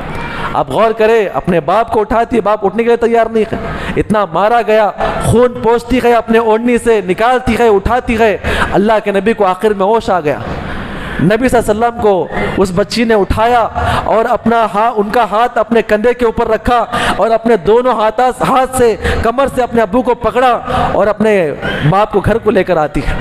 اور باضابطہ اپنے گھر پہ آنے کے بعد تمام بچیاں روتے ہوئے آئے، آپ کو نیچے بٹھا دیا گیا اور فاطمہ الزہرا اپنے ہاتھوں سے پیالہ لے کر پانی ڈالتے ہوئے آپ کے زخموں کو صاف کرتے ہوئے سامنے آ کر کہتی ہے کہ بابا آپ کو لوگ اتنا کیوں مارتے ہیں؟ آپ ویسا کون سا جرم آپ نے کر لیا؟ آپ ویسی کون سی بات کرتے ہیں جس کی بنا پر یہ لوگ آپ کو اتنا مارتے ہیں؟ وہ بچیوں کو بات سمجھ میں نہ آئی. بچیاں رو رو کے سوال کرتی. بعض بچے کہتی ہے آپ بابا یہ کام نہ کریں، آپ کون سا کام کرتے ہیں، کیوں آپ کو مارتے ہیں؟ بچیوں کو ذرا بھی سمجھ میں نہیں آیا. لیکن اللہ کے نبی تمام بچیوں کو بٹھا کر کہتے ہیں بیٹا اللہ نے مجھے یہ کام کرنے کا حکم دیا ہے، اور جب تک میں زندہ رہوں گا اور جب تک میری آخری سانس رہے گی اللہ تعالیٰ نے اس دین کو غالب کرنے، اور جب تک اس امت کے اندر ایک بھی کافر موجود رہے گا وہاں تک میں پہنچوں یا میرے شاگرد جب تک وہاں پر میں پہنچ نہ لے میرا کام تمام نہیں ہوگا. آپ غور کر لیں میرے بھائیوں، یہ ایسے حالات چل رہے تھے جہاں پہ اللہ کے نبی کو ہمیشہ مارا گیا. یہ کتنے سال ہو رہے تھے؟ یہ تقریباً 10واں سال. اب تک تو مار رہے تھے کیا؟ نہیں مار رہے تھے. اور میں اس لیے آپ کے سامنے پیش کر رہا ہوں جب بھی آپ مارنے کے واقعات سنیں تو یہ 10ویں سال کے واقعات ہیں. کب کے واقعات ہیں؟ 10ویں سال کے واقعات. اور جہاں جہاں پر زیادتی کی گئی ہے آپ یہ عرب کے قوانین قبیلے اگر یاد رکھیں گے تو آپ کو واقعہ سمجھنے میں بڑی آسانی ہوگی. نبی صلی اللہ علیہ وسلم اپنے زخموں کی ریکوری کرنے لگے، اس زمانے کے اعتبار سے دوائیں دینے لگے، اور بچیاں بڑی محبت سے آپ کا خیال کرنے لگی. جب آپ چست ہو گئے اور اب چلنے پھرنے کے لائق ہو گئے اس کے بعد اللہ کے نبی پلان کرتے ہیں. کیا پلان کرتے ہیں؟ اب تو مکہ میں دین کا کام کرنا آسان ہے کیا؟ نہیں ہے. کیوں آسان نہیں ہے؟ پھر بتا رہا ہوں کیوں آسان نہیں ہے. خاندان سے نکال دیے گئے. اگر خاندان والے جوڑ لیے ہوتے تو کس کی کیا مجال تھی آپ کو مارنے کی؟ اب خود نبی کے اوپر حملہ ہو رہا ہے. نبی صلی اللہ علیہ وسلم کہتے ہیں کہ ایک مرکز کہاں پر ہے؟ ہاں جی، حبشہ کے اندر ہے. نبی صلی اللہ علیہ وسلم یہاں پہ بیٹھ کے ایک پلان بناتے ہیں. اب مکہ کے اندر کیا ہے، اب یہاں پر دعوتی کام ممکن نہیں ہے. مکہ کے باہر ایک علاقہ ہے. کون سا علاقہ ہے؟ ہاں جی، طائف. کیا ہے؟ 100 کلومیٹر پر طائف. طائف کی ایک بات آپ یاد رکھیں، میں اس لیے پیش کر رہا ہوں تاکہ آپ کو، طائف کا بھی سیم حکم وہی تھا، کوئی آنے سے پہلے کیا کرنا ہے، کیا کرنا ہے، ویزا لے کر آنا ہے، کیا کرنا ہے، ویزا لے کر آنا ہے، ہماری زبان میں حلف لے کر آنا ہے۔ لیکن ایک اور بات اب یاد رکھیں، طائف کے واقعے کو سمجھنے کے لیے ایک اصول آپ پھر سمجھ لیں، میں نے اس سے پہلے بھی آپ کے سامنے پیش کیا تھا، یہ اصول یاد رکھیں گے تو آپ کو واقعہ سمجھ میں آئے گا انشاءاللہ۔ کیا اصول تھا؟ جو علاقے کے اندر دین چل رہا ہے، جس علاقے کے اندر جس بت کی پوجا ہو رہی ہے، اگر آپ اس کا انکار کر لے، ایک دوسرا آپ کو آپ کے برادری والے آپ کو نکال دے، اس کے بعد آپ بغیر بولے اپنے علاقے سے باہر آ جائیں گے تو دوبارہ آپ اپنے علاقے کے واپس نہیں آ سکتے۔ آنے کے لیے کیا کرنا ہوگا؟ پھر وہی حلف نامہ قائم کرنا ہوگا، سردار کو پکڑنا ہوگا، تب آپ کو انٹری ملے گی، ورنہ آپ کو انٹری نہیں ملے گی۔ نبی صلی اللہ علیہ وسلم سے یہی غلطی ہوتی، کیا ہوتی ہے؟ نبی صلی اللہ علیہ وسلم سے یہی غلطی ہوتی۔ نبی صلی اللہ علیہ وسلم کیا کرتے ہیں؟ بیٹھ کے سوچتے ہیں، طائف ایک علاقہ ہے۔ طائف کسے کہتے ہیں؟ طائف یہ واحد ایسا شہر تھا جس کے پورے شہر کے بارے میں کیا تھا؟ یہ چاروں طرف سے دیواریں تھی، یہ ان کی اپنی سلطنت تھی، چاروں طرف سے دیواریں تھی اس کے اندر، اور اس کے اندر ایک سردار تھا جس کا نام کیا تھا؟ عمرو بن عمیر۔ نام کیا تھا؟ عمرو بن عمیر نام تھا۔ یہ بڑا سردار تھا۔ اللہ کے نبی صلی اللہ علیہ وسلم چاہ رہے تھے کہ اگر میں وہاں پہ جاؤں گا، وہ سردار یا اس کے 3 بڑے بیٹے جو پورے طائف کے اوپر حکومت کر رہے ہیں، اگر ان میں سے کسی نے اگر اسلام قبول کر لیا تو کیا ہوگا؟ اب وہاں پر اسلام کا نیا مرکز بنے گا۔ نمبر 2، اگر مکہ والے جو مسلمان یہاں پر ہیں نا دوبارہ بائیکاٹ کر دے تو کہاں جائیں گے؟ سیدھا طائف چلے جائیں گے، سکون سے رہیں گے۔ اگر طائف نہ بھی جائے، اگر وہاں کے ملک کے شہر کے لوگ اگر آ کر کہے کہ ہمارے لوگوں کو یہاں پر رکھو، ہم نے اسلام قبول کیا ہے، تو ان کی کوئی مجال نہیں تھی۔ پھر نبی صلی اللہ علیہ وسلم نے یہ تمام چیزوں کو سننے کے بعد کہتے ہیں کہ میں جاؤں گا کہاں پر؟ طائف جاؤں گا۔ اپنے غلام کو لیے، بیوی بچوں کو نصیحت فرمائی کہ میں کچھ دن کے لیے باہر جا رہا ہوں، اس کے بعد میں آپ کو واپس آ جاؤں گا۔ غلام کو لے کر نکل گئے، یہاں سے بولے بغیر نکل گئے، اور وہاں پر کسی کا حلف لیے بغیر اس علاقے کے اندر داخل ہو گئے۔ پہچانتا بھی نہیں نا کوئی بھی، کون پہچانتا ہے آپ کو حلف لینے کے لیے؟ آپ بغیر حلف لیے آپ اس کے اندر چلے گئے، علاقے کے اندر چلے گئے، اور وہاں پر دعوتی کام کرنا شروع کیے۔ اور جو پوری جو دیوار کے اندر جو شہر موجود تھا نا، شہر کے باہر جو ہے بڑے بڑے انگور کے باغ لگے ہوئے تھے، اور مکہ والوں کے بارے میں آتا ہے ان کی پراپرٹی کہاں پر تھی؟ یہاں پر بھی تھی، طائف کے اندر بھی تھی، اور بعض کی پراپرٹی وہاں پر تھی۔ مکہ والے ٹھنڈ کے ایام میں وہاں رہا کرتے تھے، گرمی کے ایام میں یہاں رہا کرتے تھے۔ یہ ان کا ایک فارم ہاؤس کی طرح پہ ان کے باغات وغیرہ ہوا کرتے تھے۔ آپ غور کریں، نبی صلی اللہ علیہ وسلم وہاں پر گئے، جانے کے بعد وہاں کے بڑے سردار سے ملاقات کیے، آپ دین کی بات قبول کر لے۔ اور وہاں پر ایک اور بات بیان کی گئی ہے کہ ان کا جو بت تھا وہ لات تھا۔ کیا تھا؟ بت کا نام کیا تھا؟ لات۔ ان کا بڑا بت تھا، اس کی بڑی مندر تھی، اور اس کی لوگ پوجا پاٹ کیا کرتے تھے۔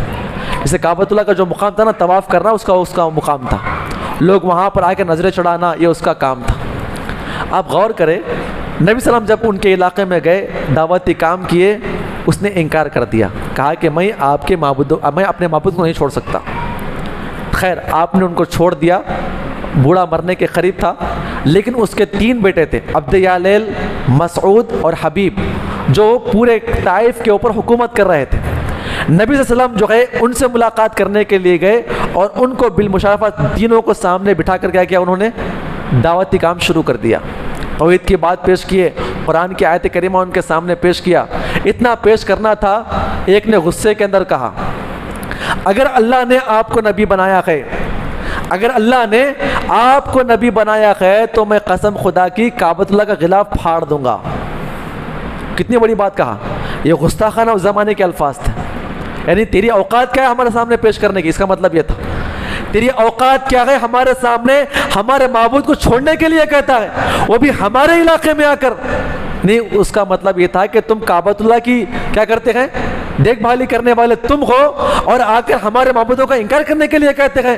اگر تو واقعتاً نبی بن چکا ہے تو کعبۃ اللہ غلاف میں پھاڑ دوں گا۔ ایک بھائی کہتا ہے کہ چل نکل یہاں سے، ہم تیرے معبود کا انکار کرتے ہیں۔ تیسرے بھائی نے کہا کہ تم جو کرنا ہے کر لو، ہم آپ کے معبود کی بات نہیں کریں گے۔ لیکن یہ تینوں کی بات اندر محفوظ تھی۔ اللہ کے نبی نے کہا کہ اگر آپ کو نہیں ماننا ہے نا، آپ مت مانیں، آپ اپنی جگہ پر رہیں۔ اللہ کے نبی سوچ رہے تھے کہ اگر یہ لوگ آگے بڑھ جائیں گے، کہاں بڑھ جائیں گے؟ آگے بڑھ جا کے اگر طائف میں اعلان کر دیے تو کیا ہوگا؟ کیا ہوگا؟ کوئی بھی اسلام قبول نہیں کرے، سردار نہیں یہ لوگ، یہ تین سردار تھے۔ اللہ کے نبی تینوں کو بلا کر کہہ رکھے ہیں، کہتے ہیں اگر آپ کو اسلام قبول نہیں کرنا ہے نا، آپ مت کیجئے، آپ اپنے علاقے میں رہیے، میں یہاں پہ صرف دعوتی کام کرنے کے لیے آیا ہوں۔ اپنا موقف آپ اپنے پاس رکھیں۔ نبی صلی اللہ علیہ وسلم ان کے پاس سے ہٹ کر آگے نکل گئے۔ ایک مرتبہ آپ صلی اللہ علیہ وسلم کام کر رہے تھے، دعوتی کام کر رہے تھے، حکم دے رہے تھے، تو بڑے غصے میں تینوں آئے، آ کر کہتے ہیں کہ ہم آپ کو آخری وارننگ دیتے ہیں، آپ یہاں سے ہمارے علاقے سے نکل جائیے، ورنہ ہم آپ کے خلاف کارروائی کریں گے۔ یہ آپ کو آخری وارننگ ہے، ہمارے دیوار سے آپ باہر نکل جائیے، شہر سے آپ باہر نکل جائیے۔ اللہ کے وسلم نہیں مانے ان کی بات، اور آگے نکل گئے، اس علاقے کے اندر دعوتی کام کر رہے تھے۔ ان لوگوں کو آیا بڑا غصہ، انہوں نے اپنے غلاموں کو بھیج کر کہا کہ وہ آدمی جہاں پر ملے گا آپ اسے ماریے اور مار کر نکالیے۔ اب یہ بڑے بڑے لوگوں کے کیا تھے؟ خاندان والے تھے، قبیلے والے کے غلام تھے۔ یہ لوگ اپنے ہاتھوں میں پتھر لے کر آئے اور طائف کے میدان میں مارنا شروع کیا۔ اور جب ان لوگوں نے مارنا شروع کیا، سردار کے لوگ مار رہے ہیں، اس کا مطلب یہ ہے کہ ہمارے سردار کے خلاف انہوں نے بات کر دی، جس کی بنا پر سارے طائف والے ملا کر پتھراؤ شروع کرتے ہیں۔ وجہ کیا ہے؟ سردار کے غلام مان رہے ہیں، اس کا مطلب سردار ان کے خلاف ہے۔ ہمارا کام کیا ہے؟ سردار کا ساتھ دینا ہے اور اللہ کے وسلم کو مارنا ہے۔ یہ کس کا اصول تھا؟ یہ طائف والوں کا اصول تھا، مکہ والوں کا بھی یہی اصول تھا۔ دوسری غلطی کیا تھی آپ کی؟ غلطی یہ تھی کہ آپ نے کسی کا حلف نہیں لیتا، جس کی بنا پر سب لوگوں نے آپ کو مارا۔ زید بن حارثہ کہتے ہیں میں اللہ کے وسلم کے ساتھ تھا، کتنے پتھر کو بچاؤں گا میں، کتنے پتھر اپنے آپ کے اوپر لوں گا، میرے حد سے باہر ہو گیا۔ لوگ بڑے بڑے پتھر اور اینٹ اٹھا اٹھا کے اللہ کے وسلم کو مار رہے تھے، میں سامنے آ رہا تھا۔ اللہ کے نبی بچنے کے لیے دیوار کے پاس جا کے بیٹھ جاتے۔ یہ اتنے احمق لوگ تھے، اللہ کے نبی کو کھینچ کے باہر لاتے، گراتے اور سارے لوگ مل کر مارتے، اور اتنا مارتے، اور باضابطہ بعض ایسے ظالم قسم کے لوگ تھے اللہ کے نبی کو ٹانگوں پر ٹارگٹ کر کے مار رہے تھے۔ اتنا مارا کہ آپ کی ہڈیوں سے خون نکلنا شروع ہو گیا، ہے نا وہ مشہور واقعہ آپ جانتے ہیں۔ اور خون آگے کہاں پہ جمع ہو گیا؟ جوتی میں آ کے جمع ہو گیا۔ خیر دھکے مکے مارتے اللہ کے نبی کا کیا پورے دیوار سے، شہر سے باہر آپ کو نکال دیا گیا۔ یہ منظر ایک باغ والے دیکھ رہے تھے۔ نبی صلی اللہ علیہ وسلم جو ہے باغ کے دیوار کے بالکل قریب آ کر، جہاں پہ انگور کی جو ڈالی ہوتی ہے نا وہ لٹک رہی تھی، اللہ کے نبی اس کے سائے میں آ کر بیٹھ گئے۔ زید بن حارثہ آپ کے خون کو پوچھ رہے تھے، صاف کر رہے تھے، اور آپ سے کہہ رہے تھے اللہ کے نبی ہم کو یہاں سے واپس نکلنا چاہیے۔ آپس میں باتیں کر رہے تھے۔ قبیلے کے سردار جو ہے وہاں سے دیکھ رہے تھے، اتنا مار کھایا ہے بیچارہ۔ اپنے غلام کا نام کیا تھا؟ اداس۔ نام کیا تھا؟ اداس۔ اداس یا اداس یہ دونوں لفظ آئے ہیں۔ یہ انگور توڑ کر ایک پیالے میں رکھے، کہا کہ جا کے اس آدمی کو دے کر آئے، اس آدمی کو دے کر آئے۔ وہ آدمی آیا اور آ کر ان کے سامنے انگور پیش کیا، کہا کہ آپ کھائیے، ان لوگوں نے آپ کے اوپر ظلم کیا ہے۔ ہوتے نا بعض لوگ نرم دل ہوتے ہیں، وہ لوگ دو وہاں پہ بیٹھ کے دیکھ رہے ہیں، یہ بھی مکہ والے تھے، لیکن رحم آ گیا، اپنے علاقے کا بچہ ہے، مار کھایا ہے، خیر رحم کریں گے۔ وہ لوگ وہاں پہ بیٹھے ہوئے ہیں، اب وہ دور بیٹھے ہوئے ہیں، دیکھ رہے ہیں یہ منظر۔ یہ اداس کیا کر رہا ہے؟ ان کے سامنے انگور رکھتا ہے۔ نبی صلی اللہ علیہ وسلم آگے بڑھتے ہیں، آپ کون ہیں؟ کہا کہ میں اداس ہوں۔ کہاں کے رہنے والے ہیں؟ کہا کہ میں فلاں علاقے کا رہنے والا ہوں۔ نام کیا ہے؟ نینوا۔ نام کیا ہے؟ نینوا جو علاقہ ہے وہاں کا رہنے والا ہوں۔ نبی صلی اللہ علیہ وسلم انگور لیے، کہا بسم اللہ۔ کیا کہا؟ بسم اللہ بول کے آپ کھانے لگے۔ غلام کہتا ہے کہ آپ کو کیسے معلوم؟ اللہ کا نام آپ کو کیسے معلوم؟ کہتے ہیں کہ میں نبی بن چکا ہوں اور مجھے معلوم ہے آپ یونس بن متا، کیا نام ہے؟ حضرت یونس کے آپ علاقے سے رہنے والے ہیں۔ اتنا کہنے کے بعد آپ آخری نبی ہیں، ہمارے کتابوں کے اندر یہ بات لکھ چکی ہے۔ اتنا کہنے کے بعد وہ غلام اٹھا، آپ کا ماتھا چوما، آپ کے ہاتھ چومے، آپ کے پیر چومے، گلے ملنے لگا، خوش ہونے لگا۔ وہ لوگ آپس میں بات کر رہے ہیں، دیکھیں اس نے اس کو بھی کیا کر دیا ہے؟ بگاڑ دیا ہے، اس کو بھی بگاڑ دیا ہے اس نے۔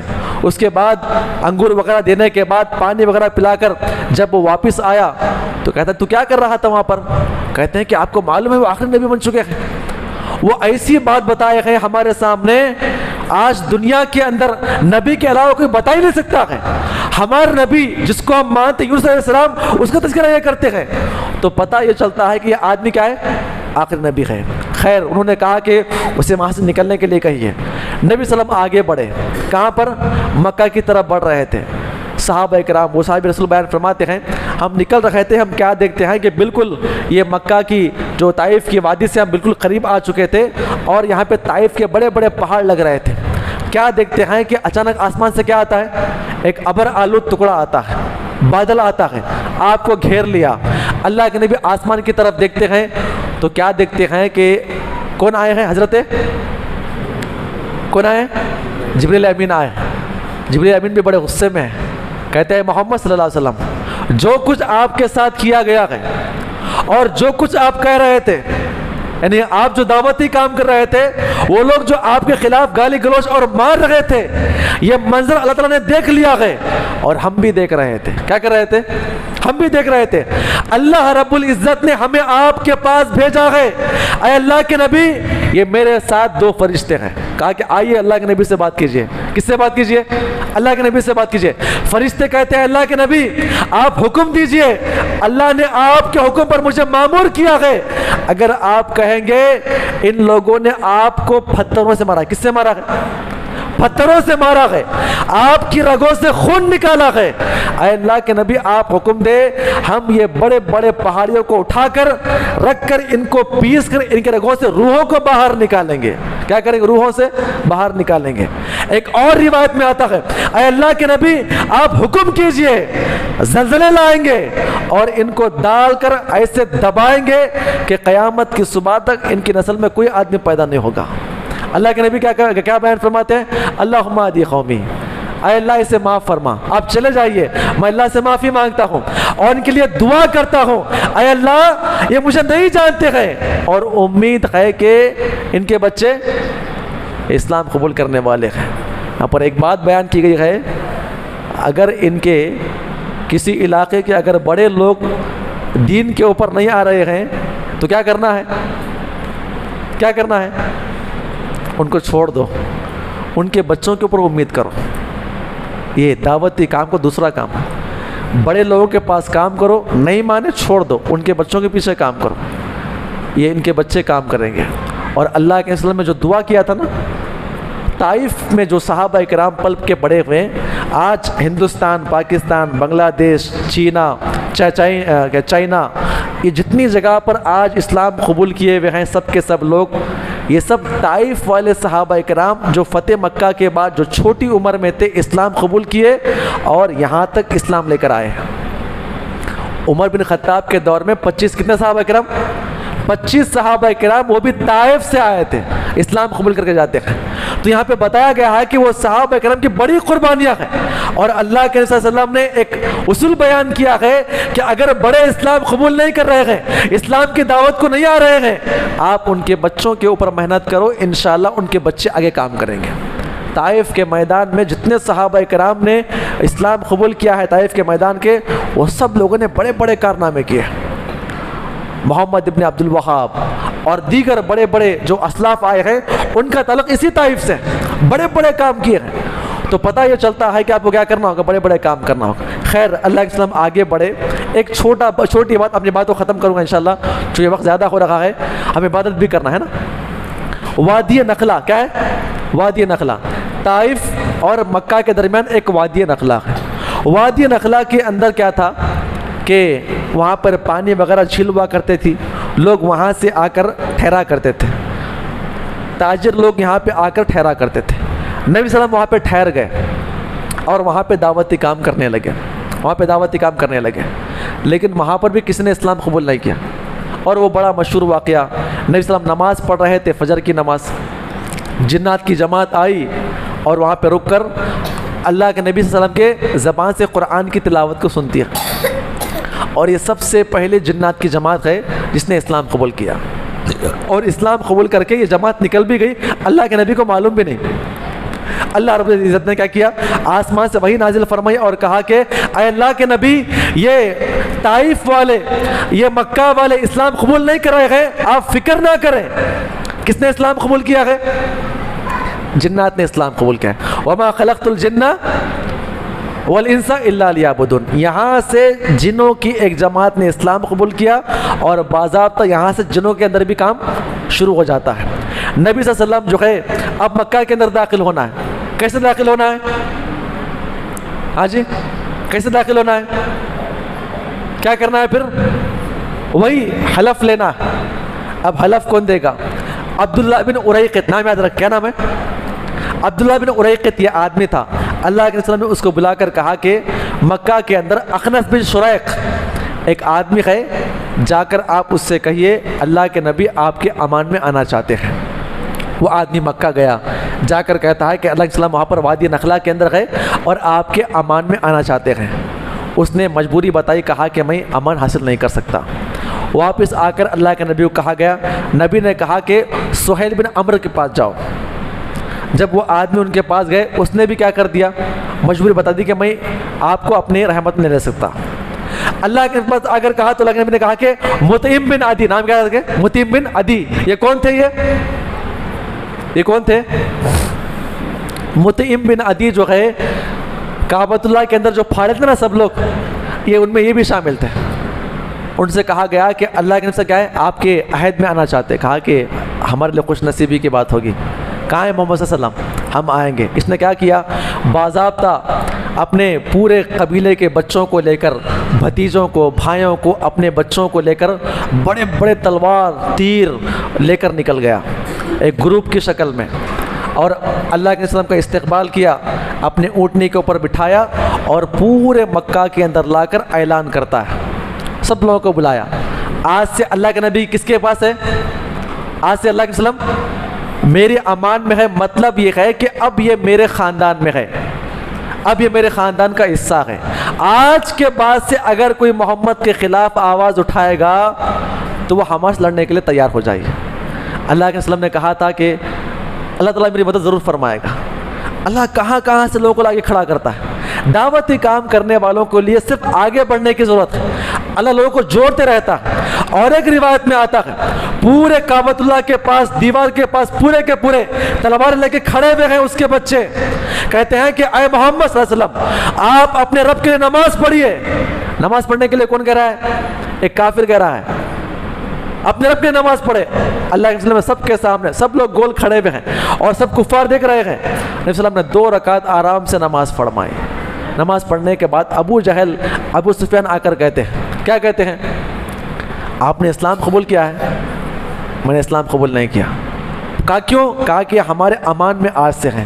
اس کے بعد علماء کرام کہتے ہیں کہ لوگ ڈر گئے کہ اب امان میں کس کے ہیں؟ کسی خاندان کے حصہ بنے آپ صلی اللہ علیہ وسلم؟ مطعم بن عدی کے خاندان سے آپ حصہ بنے ہیں۔ اس کے بعد سے آپ کے اوپر ظلم ختم ہو گیا۔ اب کتنے سال باقی رہ گئے؟ 11 12 13 کتنے سال؟ 3 سال باقی رہ گئے۔ انشاءاللہ کل آپ کے سامنے پیش کیا جائے گا۔ اللہ سے دعا کرے اللہ تعالی ہم تمام کو عمل کرنے کی توفیق عطا فرمائے، آمین۔ السلام علیکم و رحمۃ اللہ وبرکاتہ۔